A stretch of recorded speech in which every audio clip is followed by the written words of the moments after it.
तिलाड़ी नरसंहार के 96 वर्ष जब जंगल बचाने दहाड़ उठी थी रवाई। बड़कोट उत्तरकाशी। उत्तराखंड की रवाई घाटी में 96 वर्ष पहले हुआ तिलाड़ी वन आंदोलन केवल जंगलों के अधिकारों की लड़ाई नहीं था, बल्कि ये हिमालयी समाज की अस्मिता, आजीविका और स्वाभिमान की ऐतिहासिक जंग थी।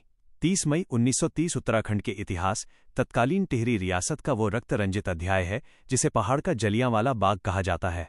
जलियांवाला बाग की तरह ही इस नरसंहार में भी बड़कोट के निकट यमुना किनारे तिलाड़ी मैदान में निहत्थे ग्रामीणों पर अंधाधुंध गोलियां चलाई गईं।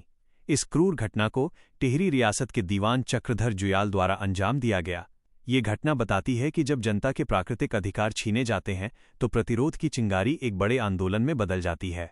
रवाई के विद्रोही कृषकों ने हिला दिए थे राजशाही के चूल्हे। ब्रिटिश शासन के प्रभाव में टिहरी रियासत ने वर्ष 1929-30 में नई वन बंदोबस्त नीतियां लागू की। इन नीतियों का उद्देश्य जंगलों से अधिक राजस्व कमाना था, लेकिन इसका सबसे बड़ा असर रवाई जौनपुर के ग्रामीणों पर पड़ा। सदियों से जंगलों पर निर्भर लोगों की चराई, जलाऊ लकड़ी, चारा और खेती तक की पहुंच सीमित कर दी गई। ग्रामीणों पर नए नए कर थोप दिए गए। हर चूल्हे पर चूल्हा कर, आलू उत्पादन पर कर, पशुओं पर पूंछी कर और महिलाओं से घास लाने तक पर टैक्स वसूला जाने लगा। इतना ही नहीं, झूम खेती, शिकार, मछली पकड़ने और शराब बनाने जैसी पारंपरिक गतिविधियों पर भी रोक लगा दी गई। लकड़ी लेने के लिए आवेदन प्रक्रिया और शुल्क अनिवार्य कर दिया गया। इन दमनकारी फैसलों ने ग्रामीणों की आजीविका को संकट में डाल दिया और जनता के भीतर भारी आक्रोश पैदा हो गया। इसी विरोध के जन्म हुआ आजाद पंचायत का। यह पंचायत रवाई क्षेत्र के ग्रामीणों द्वारा संचालित स्वायत्त व्यवस्था थी, जिसने टिहरी रियासत के अधिकार को खुली चुनौती दी। पंचायत ने साफ कहा कि जंगलों पर पहला अधिकार उन लोगों का है जो पीढ़ियों से वहां रह रहे हैं। ग्रामीणों ने नई वन नीतियों और कानूनों को मानने से इनकार कर दिया।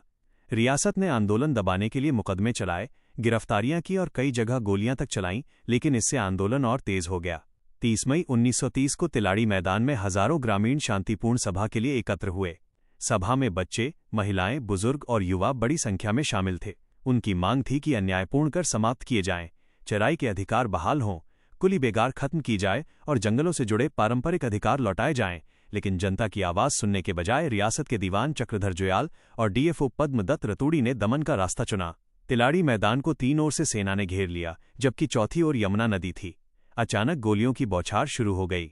जान बचाने के लिए लोग भागे। कई ग्रामीण यमुना नदी में कूद पड़े और अनेक लोग गोलियों का शिकार हो गए। इस घटना में मृतकों की संख्या को लेकर अलग अलग दावे हैं।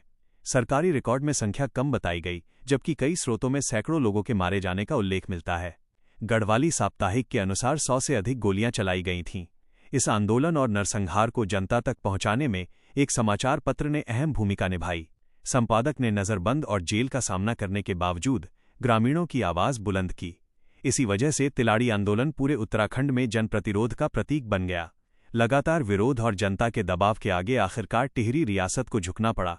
अक्टूबर 1930 में महाराजा नरेंद्र शाह ने कई कर समाप्त करने और जंगलों से लकड़ी व चारे के अधिकार बहाल करने की घोषणा की। ये रवाई जौनपुर के लोगों की बड़ी जीत थी। तिलाड़ी आंदोलन की गूंज बाद के पर्यावरण आंदोलनों, खासकर चिपको आंदोलन तक सुनाई दी। आज जब हिमाचल जलवायु परिवर्तन, वन कटान और पर्यावरण संकट से जूझ रहा है, तब तिलाड़ी हमें याद दिलाता है कि प्रकृति की रक्षा तभी संभव है जब स्थानीय समुदायों के अधिकारों और उनकी आवाज का सम्मान किया जाए। तिलाड़ी केवल इतिहास नहीं, बल्कि पर्यावरण, न्याय और जन अधिकारों को जीने की प्रेरणा है। नोट: इसके साथ इमेज में 30 मई 1930 के शहीदों की स्मृति में लिखा हुआ एक शहीद स्मारक और नीचे आंदोलनकारियों पर गोलीबारी को दर्शाती हुई एक पेंटिंग भी बनी हुई है, जिस पर तिलाड़ी कांड उत्तराखंड के इतिहास का एक काला दिन लिखा है।